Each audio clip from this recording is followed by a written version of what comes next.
আজকের ক্লাসে তাহলে আলোচনা করব ফ্র্যাঙ্কেনস্টাইন। মেরি শেলির লেখা ফ্র্যাঙ্কেনস্টাইন। এই ফ্র্যাঙ্কেনস্টাইন থেকে একটা কোয়েশ্চেন আলোচনা করব, যে কোয়েশ্চেনটা এবারের পরীক্ষার জন্য কিন্তু খুব ইম্পর্টেন্ট। কোয়েশ্চেনটা হলো Frankenstein as a Gothic novel, মানে গথিক নভেল হিসাবে discuss Frankenstein as a Gothic novel. Why is Frankenstein by Mary Shelley is a Gothic novel? और Gothic novel related যে কোনো প্রশ্নই কিন্তু আসতে পারে ফ্র্যাঙ্কেনস্টাইন থেকে। এবারে এটা এই কোয়েশ্চেনটা আসার কিন্তু প্রবল চান্স রয়েছে, সুতরাং কোয়েশ্চেনটা খুব ভালো করে আমাদেরকে বুঝতে হবে, দেখতে হবে। এই কোয়েশ্চেনটা একটা প্রপার আনসার এবং খুব সহজ ভাষায় আমি এই কোয়েশ্চেনটা লিখিয়ে দিয়েছি। তোমরা যারা এই মুহূর্তে ভিডিওতে দেখছো তারা এই কোয়েশ্চেনটা পজ করে করে তো লিখে নিতে পারো একটা ওয়ে, অথবা যদি চাও উপরে যে হোয়াটসঅ্যাপ নাম্বার দেওয়া রয়েছে সেই হোয়াটসঅ্যাপ নাম্বারে আমার সঙ্গে যোগাযোগ করতে পারো। আমি তোমাদেরকে এই কোয়েশ্চেনটার পিডিএফ তোমাদের মোবাইলে পাঠিয়ে দেব, কোনো প্রবলেম তাতে হবে না। জাস্ট আমার সঙ্গে যোগাযোগ করো এবং এই ভিডিওর একটা স্ক্রিনশট তুলে আমায় পাঠিয়ে দিও, তাহলে আমি এই কোয়েশ্চেনটার পিডিএফটা পাঠিয়ে দেব। অথবা ওই হোয়াটসঅ্যাপ নাম্বারেই তোমরা যোগাযোগ করতে পারো যদি আমার কাছে কেউ অনলাইন বা অফলাইন টিউশন নিতে চাও যে কোনো সেমিস্টারের জন্য, তাহলে কিন্তু যোগাযোগ অবশ্যই করতে পারো। তাহলে আজকে দেখে নেওয়া যাক যে এই গথিক নভেল হিসাবে ফ্র্যাঙ্কেনস্টাইন বাই মেরি শেলি কতটা অ্যাপ্রোপ্রিয়েট। সুতরাং আমরা কোয়েশ্চেনটা যেটা করব, একজন কোয়েশ্চেনটা রিড করবে এবং আমি পুরো স্ট্যান্ডার্ডটার বেঙ্গলি মিনিং তোমাদেরকে বলে দেব যাতে তোমাদের বুঝতে সুবিধা হয়। এবং এইভাবে কয়েকবার যদি তোমরা কোয়েশ্চেনটা পড়ে নাও তাহলে আশা করি একদম নির্ভুলভাবে পরীক্ষায় লিখতে পারবে এবং 80%, 70 to 80% নাম্বার এই কোয়েশ্চেনটা থেকে কিন্তু ক্যারি আউট হতে পারে, এটা নিয়ে কোনো সন্দেহ নেই। তবে দেখে নেওয়া যাক ফার্স্টে যে এই Frankenstein in as a Gothic novel এই প্রশ্নটা কি রয়েছে, তাহলে পড়ো এবার। Mary Shelley was an English writer, best known for her book Frankenstein. Though not the first Gothic novel, Frankenstein uniquely combines romantic and Gothic themes into one unforgettable story. This type of novel, known as a Gothic novel, uses supernatural elements to create a scary and mysterious atmosphere. Mary Shelley's goal was to make readers feel fear, just like other Gothic novels before hers. তাহলে দেখো এই স্ট্যান্ডাটাতে কি বলতে চাওয়া হচ্ছে, স্ট্যান্ডাটা আমি বাংলা করে বলে দিচ্ছি। পুরো স্ট্যান্ডাটা হয়তো ওয়ার্ড বাই ওয়ার্ড বাংলা বলবো না, জাস্ট আমি এটা বোঝানোর জন্য তোমাদের যাতে বুঝতে সুবিধা হয় আমি সেটা বলছি। দেখো কি বলছে এই স্ট্যান্ডাতে। মেরি শেলি ছিলেন একজন বিখ্যাত ইংলিশ লেখিকা যিনি ফ্র্যাঙ্কেনস্টাইন নামে একটি উপন্যাস লিখেছিলেন। ঠিক আছে, এটি এক ধরনের ভুতুড়ে গল্প ও যেখানে জীবিত মানুষের মতো দেখতে কিছু অদ্ভুত প্রাণী, ভীতিকর প্রাণী রয়েছে। এই বইয়ের মাধ্যমে মেরি শেলি চেয়েছিলেন এমন একটি গল্প বলতে যা পাঠকদের মনে গভীর ভীতির সঞ্চার করে। ঠিক আছে, এই যে Gothic novel before or hertz.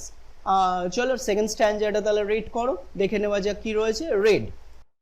Gothic novels often focus on mysterious and supernatural elements, and Frankenstein is a perfect example.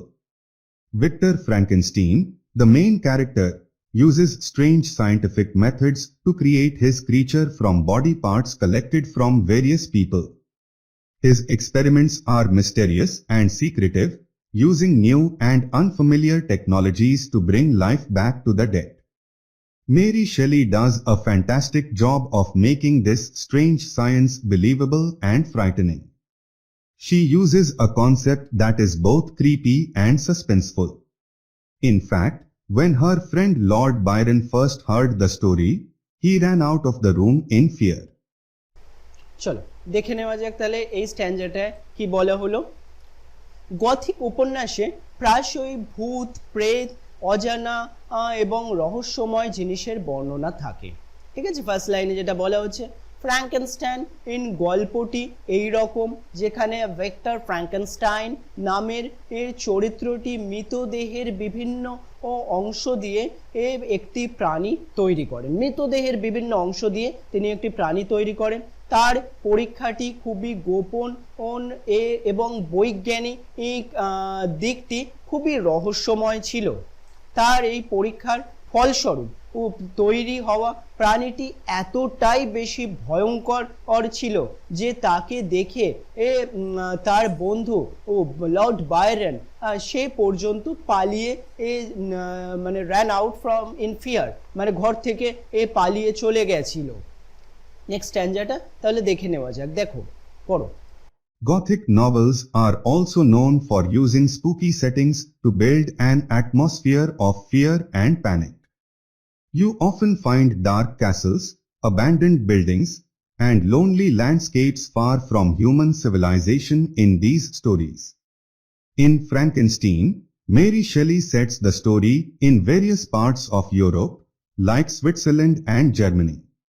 These places are already a bit mysterious because many of her readers hadn't been there. She also uses the Arctic, a region far away from any civilization, making it the perfect place to show the eerie connection between Victor and the creature he created. Victor তাহলে বোঝা গেল এই স্ট্যান্জাটা। এই স্ট্যান্জাতে তাহলে যা বলা হচ্ছে আমি সেটা এবার বাংলায় বলে দিচ্ছি, দেখো।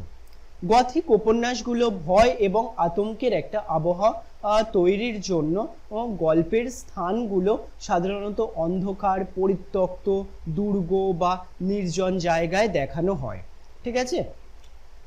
ফ্র্যাঙ্কেনস্টাইন গল্পে মেরি শেলি ইউরোপের বিভিন্ন অজানা স্থান যেমন সুইজারল্যান্ড, জার্মানি এবং আরও দূরে থাকা বরফে ঢাকা আটলান্টিক অঞ্চলে গল্পের সেটিং তৈরি করেছেন, কারণ দূরত্ব এবং একটা অন্ধকার আবহাওয়া তৈরি করার জন্য তৈরি করেছেন। এতে গল্পটি আরও রহস্যময় ও ভীতিকর হয়েছে, কারণ সেগুলো মানুষের কাছে অজানা স্থান ছিল, সেই জন্য ভয়ঙ্কর টাইপের কিছুটা একটা জায়গা হয়েছে। চলো পরের স্ট্যান্জাটা তাহলে আমরা দেখে নিই, দেখো। Victor's laboratory is another terrifying setting in the novel. It's full of creepy experiments and unnatural things that make you uneasy. By using body parts from dead people, Victor creates life in a way that's both unnatural and disturbing. The rainy and dark weather adds to this atmosphere, and the thunderstorms in the story symbolize fear and mystery. তাহলে দেখো এই স্ট্যান্জাটায় কি বলতে চাওয়া হচ্ছে, Victor's laboratory is another terrifying setting. তাহলে কি বলা হচ্ছে, ভিক্টরের কাজের যে ঘর সেই ল্যাবরেটরি সেটা খুবই ভয়ঙ্কর একটা জায়গা ছিল। সেখানে সে মৃতদেহের বিভিন্ন অংশ নিয়ে ভয়ঙ্কর প্রাণীদের তৈরি করত। এতে এই যে পরিবেশটা এটা ছিল খুবই গুমট এবং ভয়ঙ্কর টাইপের, যার মধ্যে ছিল মরা মানুষের শরীর এবং অস্বাভাবিক কিছু জিনিসপত্র।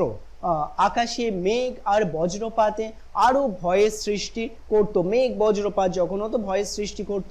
সব মিলিয়ে ভিক্টরের ল্যাবরেটরি ছিল একেবারে ভুতুড়ে এবং অস্বাভাবিক একটি জায়গা, ফিয়ার অ্যান্ড মিস্ট্রি এরকম একটা জায়গা ছিল। নেক্সট স্ট্যান্জাটা তাহলে দেখে নেওয়া যাক, পড়ো। The creature created by Victor is so frightening that anyone who sees him runs away in horror. He is very big, and his face is so scary that no one wants to look at him. Even his creator, Victor, is afraid of him and doesn't want to have anything to do with him. Every other person he meets attacks him because he looks like a monster, even if he's innocent inside. Because of how he looks, people don't give him a chance to prove himself. They just assume he's a dangerous creature who doesn't belong. তাহলে এই স্ট্যান্জাটা দেখো কি বলা হচ্ছে এখানে। এই স্ট্যান্জাতে যেটা বলা হচ্ছে, the creatures created by Victor, ভিক্টরের তৈরি এই প্রাণীটি ছিল এতটাই ভয়ঙ্কর বা ভীতিকর যে তাকে দেখেই মানে প্রত্যেকে আর কি ভয়ে পালিয়ে যেত। প্রাণীটি বিশাল আকার এবং বিকৃত মুখ দেখে সবাই ভয়ে কাঁপত, সবাই আর কি ভয়ে কাঁপতে শুরু করতো এই বিভৎসটা দেখে। এমনকি তার সৃষ্টিকর্তা ভিক্টর তাকে দেখে ভয় পেয়েছিল, যে কেউ তাকে দেখে মনে করত একটা হিংস্র এবং বিপজ্জনক দানব, কেউ তাকে চেনার সুযোগ না দিয়েই সে মানে কাউকে সে চেনার সুযোগ দিত না এবং তাদের সে আক্রমণ করে দিত। তো পরবর্তী স্ট্যান্ডাটা আমরা দেখি কি বলছে, পড়ো। In Gothic novels, characters often have a strong link between the mortal world and the supernatural world. Victor and the creature seem to have a deep connection, even though they don't want it. The creature appears wherever Victor goes, even if he travels far away to the Arctic. This connection adds to the feeling of mystery and dread throughout the story. তাহলে এই স্ট্যান্ডারটা দেখো কি বলা হচ্ছে। In Gothic novel creatures, এখান থেকে কি বলছে দেখো, গথিক উপন্যাসের চরিত্রগুলির মধ্যে, তাহলে গথিক উপন্যাসে যে চরিত্রগুলো রয়েছে তার মধ্যে প্রাকৃতিক এবং অতিপ্রাকৃতিক জগতের গভীর সংযোগ একটা দেখা যায়। ভিক্টর এবং তার তৈরি করা প্রাণীর মধ্যে এমনই একটি অদ্ভুত যোগাযোগ ছিল যা তার চাওয়া বা না চাওয়া সত্ত্বেও আর কি বিদ্যমান ছিল। প্রাণীটি সবসময় ভিক্টরের আশেপাশেই থাকতো, সে যত দূরেই যাক না কেন। এই রহস্যময় সম্পর্ক গোটা গল্পের মধ্যেই একটা ভয়ের বাতাবরণ আর কি সৃষ্টি করে। নেক্সট স্ট্যান্ডা এবং লাস্ট স্ট্যান্ডাটা আমরা দেখে নিই কি বলছে, পড়ো। To sum up, Frankenstein uses many Gothic elements like spooky settings, supernatural connections, and mysterious science. Mary Shelley makes the story come to life by using these elements to captivate the readers with feelings of fear and suspense. Her work shows how a Gothic novel can evoke powerful emotions and leave readers with a story they'll never forget. তাহলে আমরা last স্ট্যান্ডায় যেটা বলা হলো সেটা একটু বুঝে নিই। দেখো, সব মিলিয়ে তাহলে এটা বলা যেতে পারে ফ্র্যাঙ্কেনস্টাইন ইন বইয়ে মেরি শেলি এই উপন্যাসের অনেক উপাদান ব্যবহার করেছেন, যেমন রহস্যময় ও ভৌতিক পরিবেশ, বিজ্ঞানকে অস্বাভাবিকভাবে ব্যবহার করা এবং অদ্ভুত সংযোগ। এটি এমন একটি গল্প যা পাঠকদের ভয়ে কাঁপিয়ে তোলে এবং তাদের মনে দীর্ঘস্থায়ী একটি জায়গা করে নেয় এবং তারা এইটি কখনো ভুলতে পারবে না এরকম। এই তাহলে আনসারটা আমরা একটা প্রপার আনসার হিসাবে লিখতে পারি, সহজ সরল ভাষায় এটা কিন্তু লেখা হয়েছে এবং তোমরা যদি এটা প্রপারলি লিখতে পারো তাহলে খুব ভালো নাম্বার ক্যারি করবে। যাদের দরকার হোয়াটসঅ্যাপে আমার সঙ্গে যোগাযোগ করে নাও, আমি এই উত্তরটা তোমাদের তাহলে দিয়ে দেবো। নেক্সট ক্লাসে তাহলে পরবর্তী কোয়েশ্চেন নিয়ে আবার দেখা হবে।